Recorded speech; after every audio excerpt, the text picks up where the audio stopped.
And we should be live now. Hello and good morning. Good morning to everyone. We are Amana Bible Institute and we are coming to you live for one of our many webinars. I am Onika Stewart and I will be joined by Latoya Leary, who is making sure that we are on all of our Facebook and social platforms, etc. So bear with us here as we make sure we kind of just get everything up and running. But good morning, and how is everyone today? What are you guys doing? Where are you joining us from? We want to make sure that you click like, click share as you're joining this session. We hope that this session is going to be one that is not only engaging, but perhaps informative to you as well. I'm surely hoping to learn something as we dialogue together. This is an informal dialogue, so we want you to click like, click share, invite a friend, invite a family member. We are talking about the bad girls of the Bible. How many of you guys have heard about the bad girls? Let's talk about that. Let's jump in and let us know where you land as it relates to women and their designation within the text as being bad girl or good girl. Again, we are Amana Bible Institute. Where are you joining us from?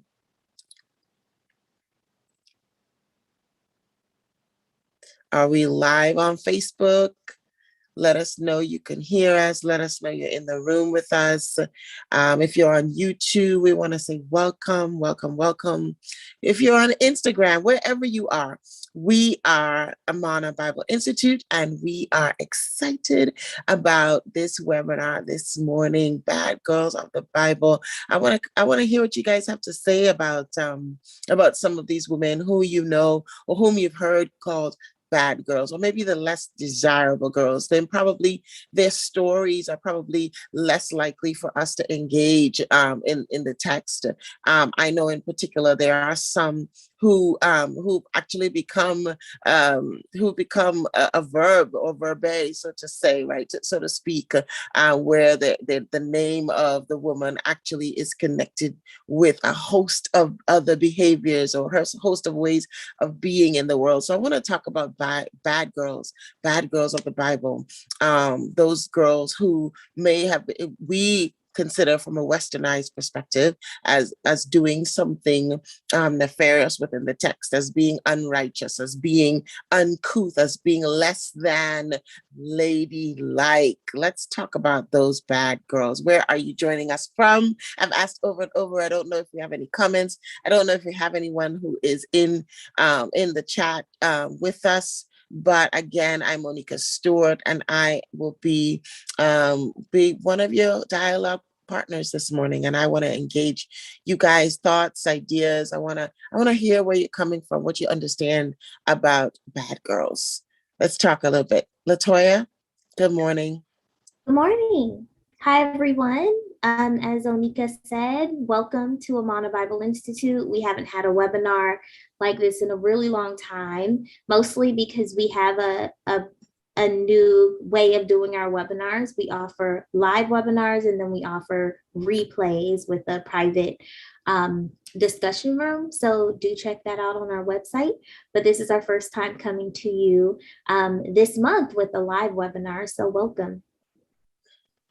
Yeah, welcome. Well, let's just jump right in with this conversation. We're using the term "bad girls," and I'm guessing some of the things that we kind of need to get out the way in terms of our understanding is really what we understand to be bad girls. And even before we talk about that, just kind of understanding for us Westerners, right, who are reading the text and who come to the text with a Western lens, or from a part of the world that is not rooted in the culture of the day, or not fully versed in understanding what the culture of the day is.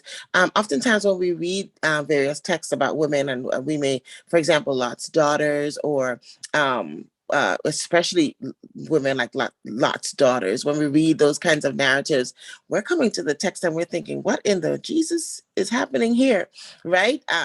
We're coming to the text with eyes and lens that tell us, wait a minute now, naturally this is wrong. But which is why it's so important when we're thinking about these women as we're talking today.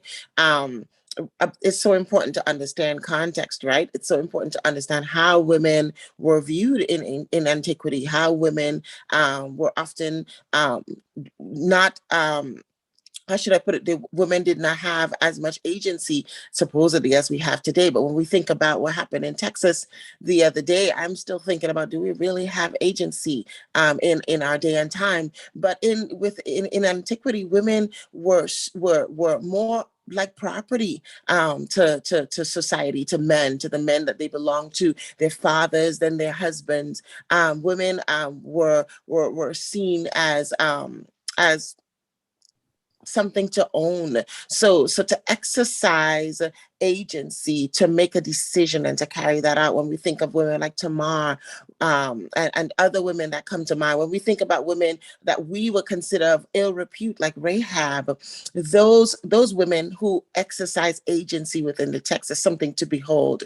So I wanna invite Toya to begin to tell us her ideas. Like when we talk about bad, help ground us in the idea of what bad means when we think about the text, and how we should really be thinking about these women. Should we be thinking about women like them as bad women? Yeah, I mean, that's a good question, Professor Onika. One of the things that occurs in my mind when I think about us labeling women as bad, and particularly biblical characters as bad, is context. And you've already mentioned that, super important. If we look at these things with a modern eye, what we're going to find is, there are lots of people in the Bible who are bad, and God becomes bad too, even to modern sensibilities. But when you think about things using the ancient context, that is very specific, and it has a lot to do with the societal norms. For example, what makes Jezebel bad? Is it because she comes from a foreign nation? Does that kind of start it out? Is it her foreign, persona? And then everything that she does, that is foreign. Everything that she introduces to this people, that is foreign. And that she demands Ahab, is that what makes her bad? Can in any way Lot's daughters be vindicated, in a culture that values a man's ability to produce children in his name? I mean, in that case, can incest ever be something that becomes something that can be vindicated? And this becomes really, really questionable. You can actually see it in the minds of, Lot's daughters as something that was necessary, seeing that they were the only ones that existed. And he was the only man, and there was only one way to have their father have a name that continues. I mean, it doesn't justify it for modern sensibilities, but it certainly does add some context that might make sense of this. And what do you do with someone like Tamar, Reuben's Tamar, in the book of Genesis, someone who deliberately dresses up like a prostitute to seduce her father-in-law? I mean, what she's working off of is a broken tradition, a promise that was never fulfilled, and when you understand like the Levirate marriage, which is a custom of their time, maybe that in itself will add a little bit more flesh to her actions, but also give more clarity to Reuben's response to her action. He kind of let this slide. He acknowledged that he was in the wrong, and in many ways he was. And then bigger than that, that forces us to ask questions about men too. What do you do about Onan spilling seed and using his brother's widow, his deceased brother's widow, as a sexual object? What do you do with that? Is the issue contraceptive and spilling seed, or is the issue just broken tradition. So Mm-hmm. I think when you're thinking about this concept of bad, it only makes sense to think about it in context. And the only way to understand that context is to get around people who do and read. You Mm-hmm. have to read some books that are outside of the Bible. Mm-hmm. Mm-hmm. So I'm definitely agreeing with you there in terms of, there's a need for us to read and to be around people who have who may have some broadened sensibilities around these thoughts and these ideas and around these stories, right? That we've held so dear within our Christian context. I think one of the things we also need to address, and I think it's at the root of how we see these women, is where did we learn the concept of these women being bad from? Like, who taught us or who told us these women were bad, and then why? And I think one of the you've talked about Jezebel, and I think one of the ways that I was kind of oriented to relearning or unlearning some of the things that I was taught is just kind of examining her story. And I'll share this book with the folks just because it's one of my favorites by Tamara Lomax. She talks about Jezebel Unhinged, and she really does an excellent job, in my opinion, of kind of tracing the ideas concerning Jezebel, where those ideas came from. And I'll tell you one thing, to be very simplistic in my thinking. All roads lead back to some man who wanted to police a woman, or a woman's body. And when we think about, and you know more about this than I do, when you think about the Deuteronomistic writer of the story, what was that person's intent as they were writing? How do they want to present the Jezebel character to us, right? And how has that influenced in the way that we think about Jezebel? So going back to this idea about how did we learn that these women were bad, Tamara Tamara, I hope I'm pronouncing her name correctly, in her book, she prefaces this essay with a story of her own in terms of when she first kind of understood what we call marking, right, in Black culture and within the Black church. At 11 years old, the elder or the preacher of the day went to her father and said he could not concentrate, right, for her prepubescent body's distraction to him. He couldn't concentrate in the pulpit. And instead of, and she points it out, she says, instead of my father doing the thing and punching him in his face probably and saying, hey, she's an 11-year-old child, why are you sexualizing her? She was banned from wearing the dress that she was wearing. And I guess I'm going down this way to show that a lot of times what we understand as bad, what we demonize, what we ostracize, etc., comes from someone else's way of thinking, or more importantly, as we know within our own culture, comes from some sense of an individual, a group of individuals, a system, a society wanting to police the bodies of other people. So let's talk a little bit about that. And what are your thoughts there, Toya? Well, the first thing that comes to my mind is the term witch and the term sorceress. Like, Mm-hmm. why is this term so gendered? Why is it so feminized? And a Mm-hmm. lot of times, the witchy nature, the perceived witchy nature of women has a lot to do with how their bodies present and what they naturally do to men, and also has a lot to do with the use of a woman's mouth. Mm-hmm. Mm-hmm. What's coming out of her mouth, this idea that women are connected to cattiness and gossip and pettiness and things of that nature, and that a woman's mouth or tongue can be extremely sharp in very witchy ways. Um, but yeah, it also makes me think of this term witch because the people who were often pushing back against, masculine or male control over the female body were almost instantly called witches or sorceresses or something threatening, in order to highlight the danger of their claims and to further relegate them to the margins of the society, which is really interesting. And like that, as you were talking, that was really a huge thing going through my head. Even the Bible, the Old Testament, it talks about not letting a sorceress live.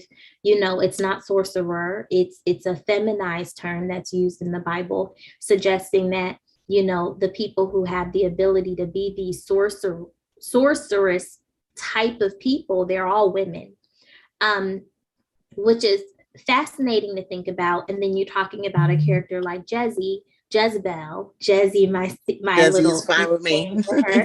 Um, you know, she's often a character that is vilified um, in the church, and often also connected to things like witchiness on account of her control, which is in some ways you can definitely see as potentially part of the purpose and aim of the Deuteromistic writer, you know, really illustrating her control over a man. You know, yes, there was a king in the land, but he didn't wear the pants. He wasn't really running anything. It was Jezzy, you know, so much so that she has to be the one dealt with in order to, you know, bring in this new regime, you know, which is kind of really fascinating when you really think about it. But I do want to have a disclaimer, because while we're talking about female agency and we're talking about um, male control over female bodies from a biblical standpoint and from a modern standpoint, and we're talking about vindicating these ladies that are called bad, it's also important for us to acknowledge that it's not to say that all of these women did good things or that we should repeat their action, you know, but it does go to show, or it goes to it is, I think the emphasis for, at least for me in this conversation, is to emphasize how easy it is for us to label a person and almost label them as if they are not human, and they are more so like a prototype for the human you don't want to be. We're all flawed. We all make mistakes. We all do things that are full of control. Sometimes we all do things that are full of manipulation. But we don't all walk around thinking of ourselves as a Jezebel, you know. So I do want to emphasize that, and being able to understand the rationale between, you know, the actions of Lot's daughters doesn't necessarily mean that we're out here telling you to go and perform incest, you know. So I do want to make that really, really clear. But I do think it's important that we challenge these notions of these women being bad. Okay, so I think you're definitely hitting on some strong thought thought provoking points there. This idea of labels comes to mind, and I think more. I think that's one of the things that contributes to how we see these characters, right? We are such a society that is heavily dependent on how things and how people in particular are labeled, right? And that's what we find when we talk about Jezebel. When you hear the word, oh, or somebody calls you a Jezebel, right? That's a label that has a host of things connected to it. And there's a whole movement that is connected to deliverance ministry that identifies Jezebel as one of the principal entities, right, operating in opposition to spiritual leaders within the Black church. At least I know the Black churches. I'm Black. That's what I know. So that's where I've gone. So when you hear somebody call you a Jezebel, you are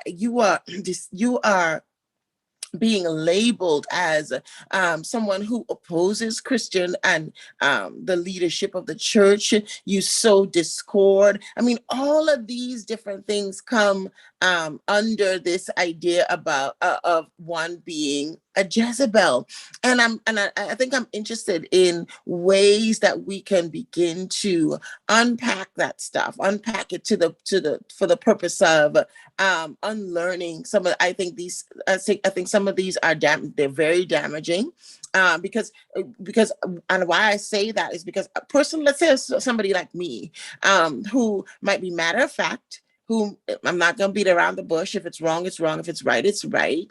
I'm going to find ways to say that. I'm going to find ways to demonstrate that. I'm going to demonstrate, or I'm going to let you know if something doesn't sit well in a lot of instances, and that includes church, right? Someone like me can be considered a Jezebel because I don't go along to get along. Help us talk through. I don't know if we have any comments on our social media platforms. If that would be great to engage. No comment. Okay.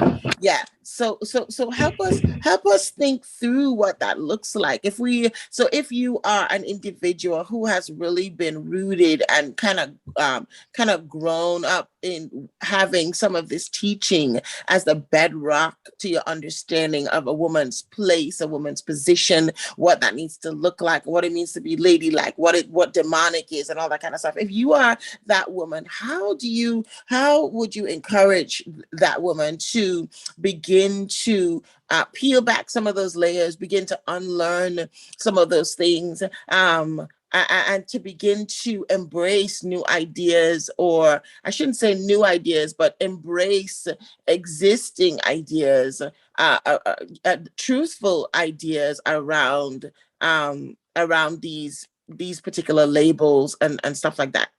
Help us. Yeah, the first thing that comes to my mind actually is I think we think that labels are rigid, that the meaning behind them stays the same, but it doesn't. These labels are very, very fluid, and what people consider a Jezebel today is not what people thought of a Jezebel 10, 15, 20, 40 years ago. In fact, one of the things that would have caused people to be called something like a Jezebel 40 years ago would have been a woman who would dare bring correction to a man, any man, even a older or teenage son, because women do not bring correction to men. And so I think in this society, we have women who are leaders. We have women who are pastors. We have women who are doctors and physicians. And it's important and necessary for women to be able to provide instruction to all people, regardless of their gender. So being able to correct men isn't necessarily in the mind of many a Jezebelic characteristic.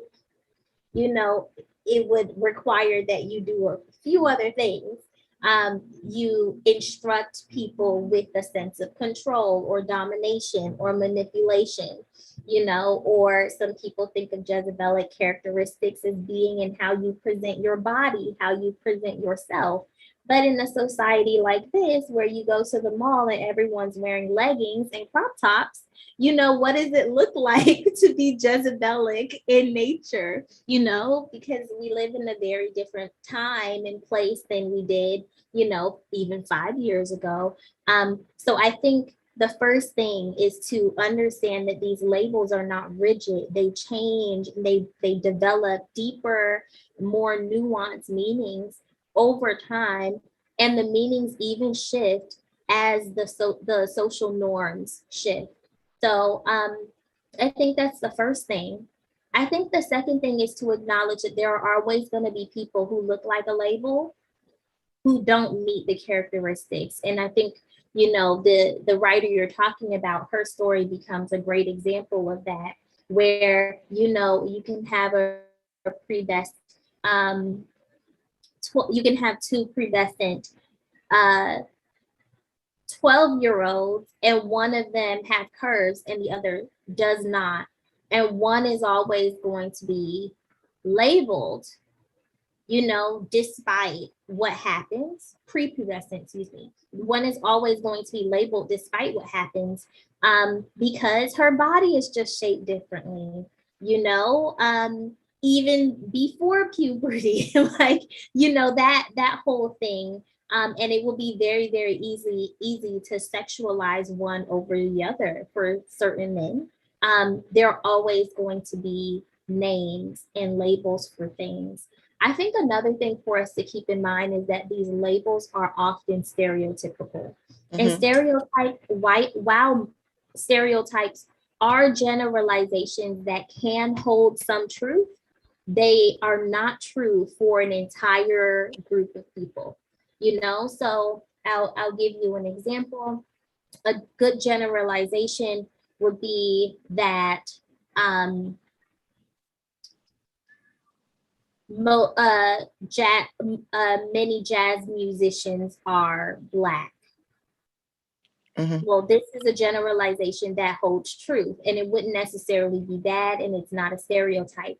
But then when you get to the point where you're saying all Black people are musicians, then you run into a stereotype that's not always true. It might be true for a select group of people, but it's not true for all. And I think that's what labels do. They're stereotypical. We place these norms and these expectations on a larger group of people that only, correlates to one small group of people. And it becomes really, really unfair, not only to the people using them, but to the people who the stereotypes are directed to. And it forces people to live into a culture that they don't necessarily choose for themselves.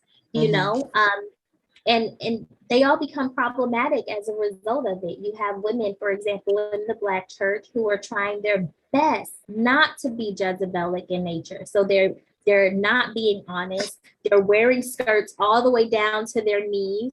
You know, they're covering up all of their limbs. They're not telling their spouses when something is wrong or they're not feeling right. Out of this control, or the sense that if they say something, they're going to be being controlling, they're going to be bringing correction in a way they should not bring correction, or they're going to be seducing any type of man, and that makes them Jezebelic at nature. This isn't quite okay. Mm-hmm. Mm-hmm. So those are my thoughts so far. Mm-hmm. Kind of feel like I've gone on a little tangent. No, I think so we're right, we're together, we're there with you. Very, very clear, very clear thought concepts. As you were talking, forgive me, I'm looking at your shirt and it says she's good. Is that right? Is that what it says? And I love it because the idea of she being good, I think a lot of times, not just with the stories of Jezebel, etc., I think women get a bad rap in a lot of different ways, right? And it's because when we think about Eve, right, when we go back to Eve, I think that's where the bad rap for women kind of began, and that's where it's continued throughout time, throughout society. We can kind of connect all things back to her, and supposedly to the mistake that was made in the garden, or what happened in the garden, etc. And I'm thinking about this idea of women, and we have been socialized to think generally about women in a negative sense a lot of the time. So just, and I think that's why it's been a lot of times so easy for us to lean into, to acquiesce to ideas concerning Jezebel, etc. Because I want to talk about those women who did some things that seem to be of ill repute within the text, right? But we find deity, we find God, kind of what seems to be applauding them, or accounting to them what we call righteousness for what we would see, what we kind of think of as we read the text as, this stuff is not that all that this is not all that above the board. You talked about Tamar earlier, but I also want to talk about Rahab. We gloss over some of those stories within the text, that because we see God putting his blessing on it, or allowing her name to be remembered in Jesus's genealogy and all that kind of stuff.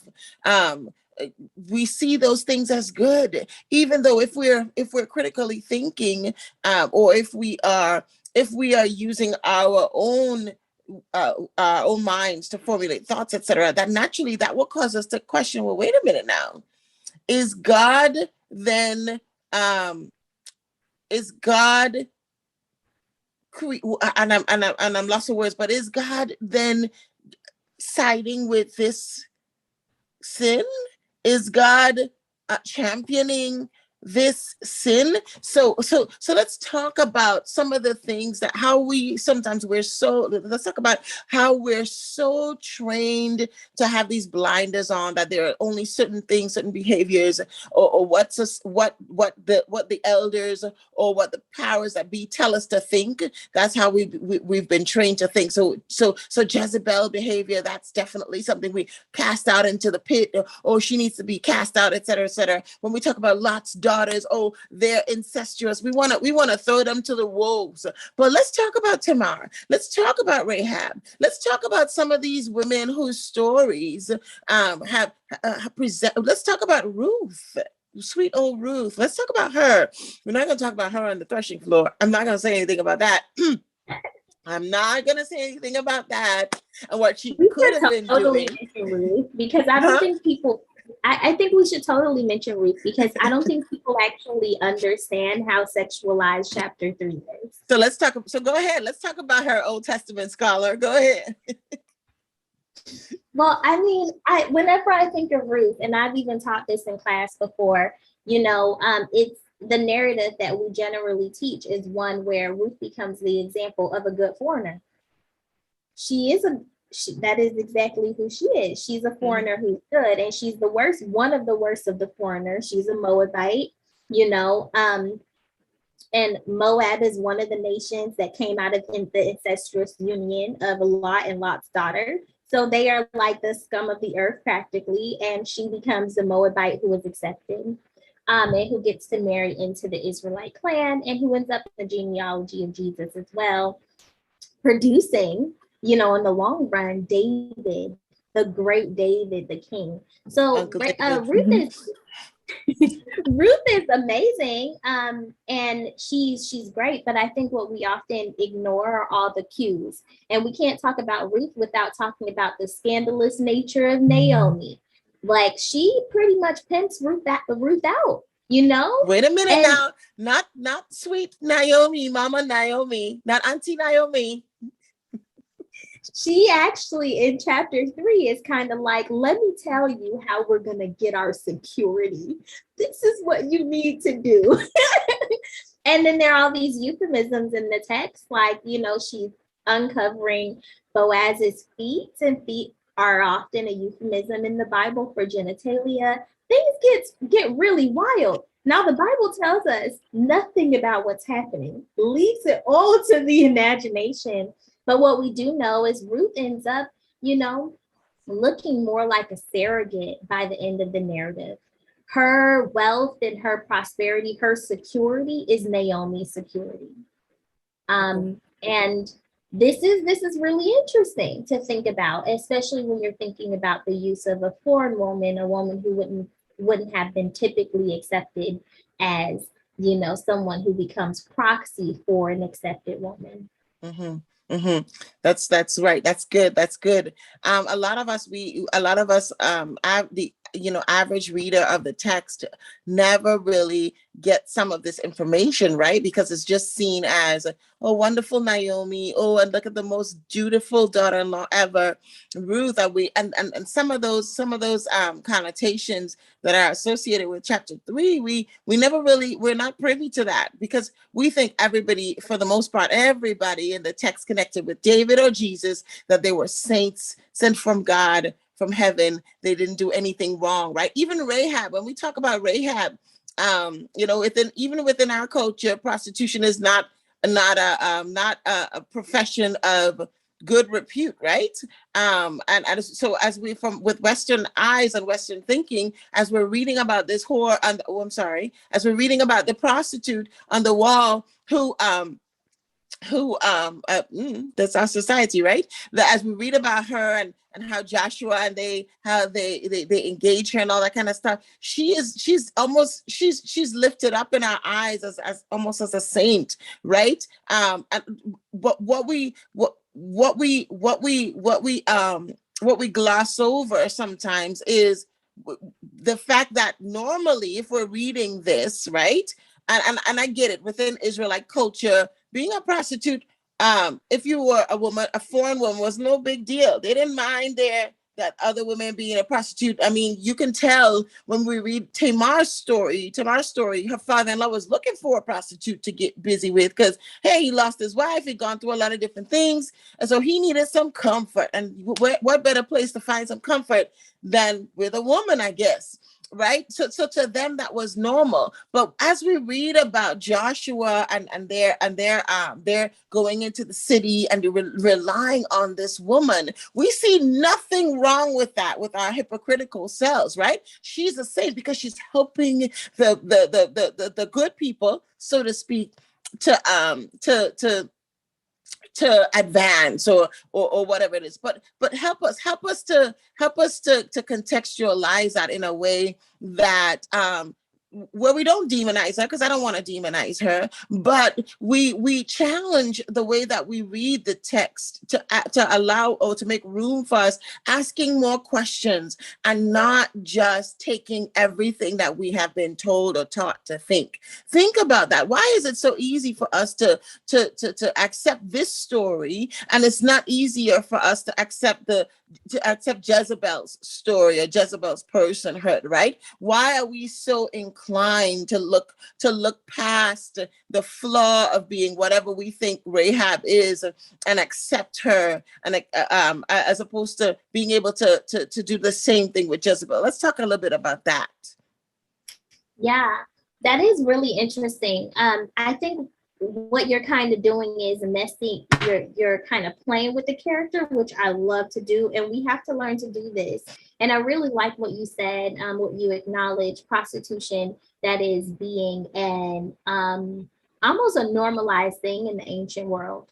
You know, it's a profession that women legit had. Now, they weren't viewed as the best of the women, but men are taking advantage of these services. And the men who are taking advantage of these services aren't necessarily viewed as bad, but the women who do the services are. So it is really, really interesting to think about. But also, I think the idea, the women who are performing the services are women who don't belong to another. So I think if you think about the agency behind a prostitute and a prostitute's acts, you find that she's actually a very powerful figure in the ancient world because she is a woman who doesn't belong to a father and doesn't belong to a husband. She does not belong to a man. And so she's able to do with her body what she chooses. And it actually ends up being perhaps even one of the few professions that people can have where they actually have freedom over their own body. And what's interesting about Rahab is she saves her whole household. She takes care of her household. Her house doesn't belong to some man, it belongs to her. The people in her household are taken care of by her. So she also asserts this, she's living into this, personhood and this life that is not often afforded to women in the ancient world, which is also interesting. But yeah, you're totally right. She's viewed as good because she saves good people. But the text doesn't know what to do with her. So after she is saved and she is brought with the camp of the Israelites, Joshua will tell you, the book of Joshua that is, will tell you that her and her family had to live outside of the camp. So she's foreign, maybe that had something to do with it. She was a foreigner and not quite an Israelite. Maybe it also had something, maybe her career, her past career also had something to do with it. Who knows? But she lives outside of the camp, and how she ends up in the lineage of Jesus becomes a huge question mark. Someone vindicates her. We don't know who does this. I mean, it might be really interesting to look at rabbinic texts and to see what happens there and if she ever comes up, but yeah, she is this very confusing character who does a good thing gets accepted. According to Joshua, she's not really accepted. And then somehow she mysteriously ends up being a pretty amazing woman, having, responsibility for the birth of Jesus. So yeah, I mean, it's confusing. It really is confusing. But I think when you think about Rahab, I think it will be fair to say that she was a great, maybe perhaps she was a great woman because she was a woman relegated to the margins, but very much acting like a man, doing things that women weren't afforded the opportunity of doing in this time. I like that. I think as you're talking, I'm thinking about her being a woman on the margins, but she managed the margins, right? In my opinion, it was her being on the wall wherever she was situated that became that prime place that they needed to be able to have the access they needed into the city, right? It was an interesting and a strategic location that she had, and I think not to. I think some of what I would like to do is find ways of redeeming some of these stories in some ways. Not that they need redeeming, but as I think about it, I think about how you can make the most out of where you are as an individual. How all what these women have in common is their ability to make a decision and to stick with it. They Yes. followed through, right? In a world that did not afford them this luxury, in a world where in our world, it seems as we have so much, it seems, because I think there's so many ways that this can be debated, probably, especially as it relates to women and parenthood, or women and abortion and things like that. But it seems that we have so much more luxury in our modern day context to be able to make decisions on the fly as it pertains to us and our bodies, etc. We own to a great extent some of much of who we will be and how we will live and how we will present in the world today. And these women didn't have that outright, but what we find in a lot of instances within these stories is that these women took those moments, they seized those moments for themselves. So this leads me kind of to this question that I'll ask us, and I don't know if we have any comments within in any of our platforms. I want to leave room for that. Okay, so if you're going to watch this playback, hopefully you'll engage us it still will be willing to take questions and comments even after this has been aired. But what I do want to invite us to kind of talk about now is what kind of lessons do you find coming up for you personally, maybe as a woman, a Black woman, right? In today's world, what lessons do you have to share with us from these women? Hmm. Well, I think as I think one of the lessons to really understand what it takes to what kind of information you need to have in order to make informed decisions. I Say don't more about think that. Mm-hmm. I don't think these women, I mean, as they are presented, even as in their characters, I don't think that they're presented as women who are unconscious and uninterested in the matters at hand. They understand what's happening. Rahab knows who these people are, has heard about how God has been winning wars for them, and she understands that, saving these people as her saving grace. She's making an informed decision. Lot's daughters make an informed decision to get their father drunk and to sleep with him because of fear of not being able to have the name of their father live on. Jephthah's daughter makes an informed decision of asking for time to mourn her virginity. You know, you it might have been on the fly, but nonetheless, she understands that her father made a vow. The vow means that she can't quite live in the way that she would have hoped to live, and so she makes a choice. She makes a request. You know, Esther is making informed decisions. All of these people who are acting, whether in ways that are viewed to be good or bad, are all making decisions based upon knowledge and understanding of their times. Um, and I think that's really, really important too, in understanding what it might take to rock the boat, and whether you have the power to rock the boat. I think these women who are viewed as bad are rocking the boat in ways that society are saying are not good. And even today, I think even though we frown at some of their actions, there were other actions that we're like, wait, why was that bad? Like there are some women who receive a bad reputation on account of action that we would actually view as, you know, child's play. So I think that's one of the lessons that I have.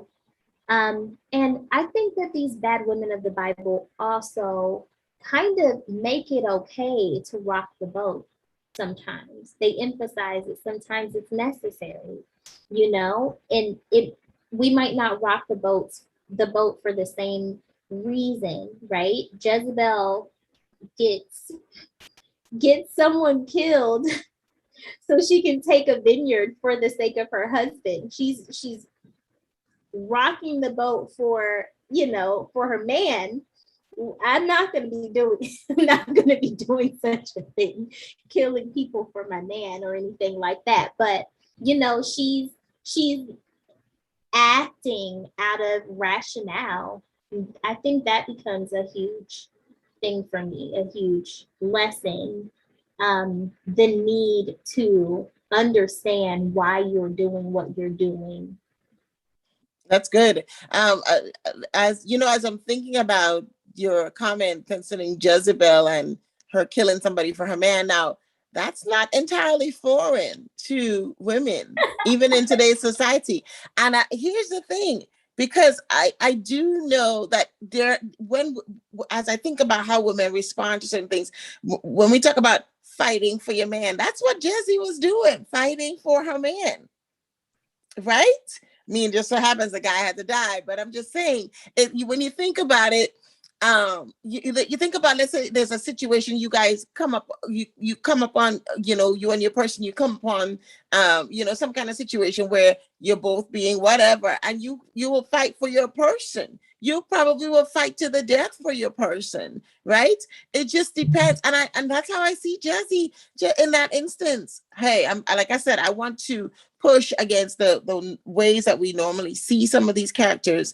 And I think I like what you said about making informed decisions. And I think for me, I already kind of talked about one lesson for me, and that was this idea of making a choice, but making a choice from wherever you find yourself, whatever your location, that there is something that you can do. And I think that's the one common thread that kind of runs through the stories of these women. The widow woman, the woman who had the broken promise, right, of levirate marriage, they didn't fulfill that custom for her. She took matters into her own hands. Where she was situated in her life, she devised a plan, and she executed, be it good, be it bad. She executed. Lot's daughters, they executed. And I think also it helps us to be gracious it should help us to be gracious to other women in this society. We're so quick, so ready to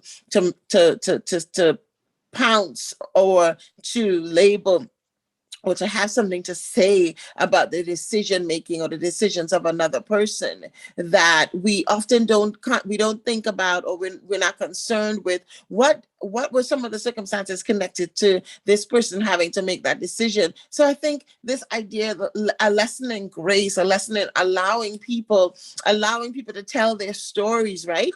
Because the disadvantage that we have in some of these stories, right, is that we don't have another side. We just have this one or maybe a few people's perspective on these particular stories, and that this is what we've been handed down. This is what we've been taught to think and to believe. So just this idea of being gracious as we attempt to enter the story of another. Be gracious, giving giving, especially in today's context, making room for them to have a voice as well. And personally, so the second thing that I talked about personally, just being able to use what you have wherever you find yourself. So those are two thoughts or lessons that come up for me. Do we have a question or a comment? Yeah, so Go ahead. you want to read it? No, go ahead. Yeah, go ahead. Okay, so we have someone who mentioned women will do anything for someone they love. So Jesse was one of them. Certainly. Yeah. And when I think about the Jezebel narrative, I really think about identity politics. Identity requires a set of rules that people are taught are rigid. But in actuality, a lot of these rules are not rigid. For example, we're taught that race is something that is biological in some ways, but it's not. It's socially constructed. We decide who people are racially. We decide that, you know, as a society, and then people just kind of embrace these identifiers and they run with them, you know. And that kind of stuff is happening in the Hebrew Bible as well. And one of the things that Jezebel is doing, not just for the sake of her man, but you know, she's threatening to the identity of the Israelite people, and that's what makes her a huge threat. You know, she's threatening to the identity of the Israelite people, and it's connected to the ruler of the Israelite people. You know, that makes her extremely dangerous. You know, she's introducing false worship, you know, or foreign worship, I'll say. You know, she's the one who's connected to Baal, the prophets of Baal, and the prophets of Asherah. It's Jezebel. She's introducing these customs that came from her own land into this other land. And you know, so yeah, she's doing a lot of stuff, you know, for the love of her person, but also doing a lot of stuff with his influence, which makes her extremely volatile. That's good stuff. That's good stuff. Well, you in terms of our dialogue, I think concerning bad girls, this is just a part of the conversation, and this is how conversations get started. And I hope that our dialogue today has kind of whet your appetite for a class like this that we would have here at Amana Bible Institute. And what I'll do is I'll let Toya tell us if we have any more comments in the chat section, and then Toya, you can go on and tell the people a little bit more about what we have offering at Amana here during the fall and beyond. Yeah, so we do have a really amazing comment, and the perspective we have of those women are from men, and the thought process of men regarding women back then was not the best. Yes, yes, and yes. I think this points to a few things. One of the things that comes into my mind is we have to acknowledge that the Bible is a patriarchal book. And the active fight that we find ourselves in the 21st century is one against the patriarchy. We have to acknowledge that the tool we use is often one that works against our current aims, you know, and that requires that we go back to that text and we reinvestigate, we re-engage, and that we look into the Bible for all of the ways in which it might actually be working, you know, against us and for us. And there were just as many texts that work for women in the Bible as there are against. You know, we find the story of Deborah, you know, certainly working for women. Deborah is essentially a Moses. You know, in the book of Judges, she is the only female judge, but she is also the only judge who does the work that Moses did in Torah. You know, so there's some vindicating text there too. But I think your comment also forces us to think about who's interpreting our text. You know, and you're right, it's men, and it's not just men doing the interpreting, it's men doing the translating. And so it's also important for women, more and more women, to challenge themselves to learn biblical languages so that we can understand how to translate the text in more meaningful ways. You know, there are ways that we will see translation and do translation that men can't do, because translation is also biased. It's not an objective thing. Language is super biased. So we need more and more women doing translation. We need more and more Black women or non-white women doing translation, but we also need more and more women who are doing the work of interpretation. And I think as we do that, we're going to be finding, you know, that the Bible has much to offer us in the 21st century. And that brings me to our course offerings, actually.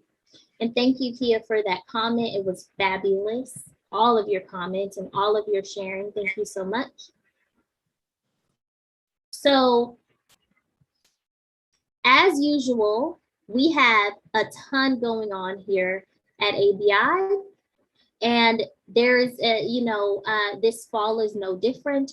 We are doing a few things that are fairly different, but we are still offering classes every single month, even though we are doing less and less live webinars. So for example, we do have Bible language tools, online resources. This is a course that actually is going to start October 14th. It is a free course that we offer to help you develop an understanding of how to read your Bible using free online tools. It is a course that is completely free of charge. There is also the spiritual gifts primer that we're offering, and we are also offering a language course. We are offering Introduction to New Testament Greek. I don't know why it's not here, so I'm going to have to check on that and make sure that we get that back on the site. But we are offering a language course, it's Introduction to New Testament Greek. You do not have to have taken the language primer to take the course, but you will have to understand that we're going to be doing this in 2 terms, which means that the course is going to be going fairly quickly because you're going to be learning how to read the New Testament in its original language in roughly 16 weeks. So it's a very, very quick course. So we're going to start you out with the alphabet. We're going to need you to do some work on your own with the alphabet, and we're going to be guiding you along. There isn't going to be a ton of memorization. It's just going to be a course that allows you to read the New Testament using tools like a grammar and a lexicon of some kind. We're also offering a spiritual gifts primer. So do register for that. It's going to be great. And it starts the week of October 12th. And last but not least, we're offering leadership and organizational management. That will be on Wednesday, starting October 13th, and that's going to be with Professor Cordero Brown. Now, in addition to all of that, we have webinars, a few more webinars for you this term. So we are just doing this one, the Bad Girls of the Bible, but next week we're actually going to be doing a replay on the Occupational Prophet.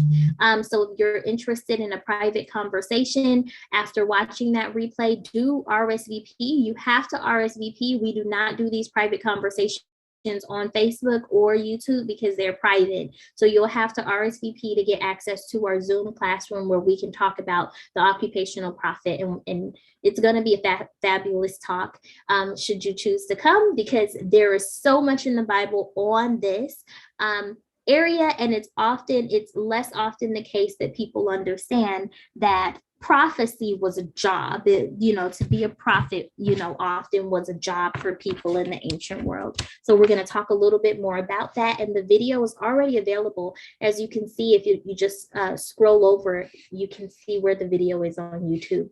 The week after, we're going to come in with Texts and Taboos. Professor Onika is going to lead this. It's going to have much to do with prayer, probably.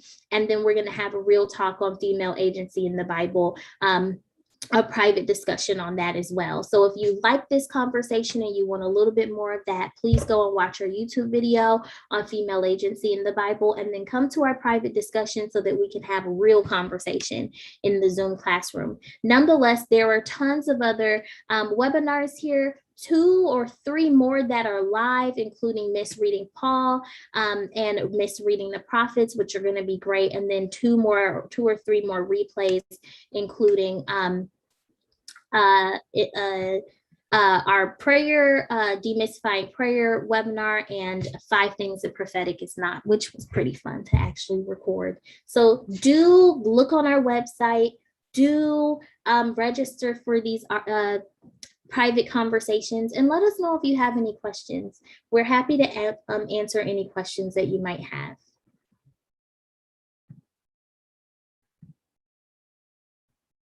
So anything else? Any final thoughts, Professor Onika? Final thoughts, just connecting us back to our dialogue today.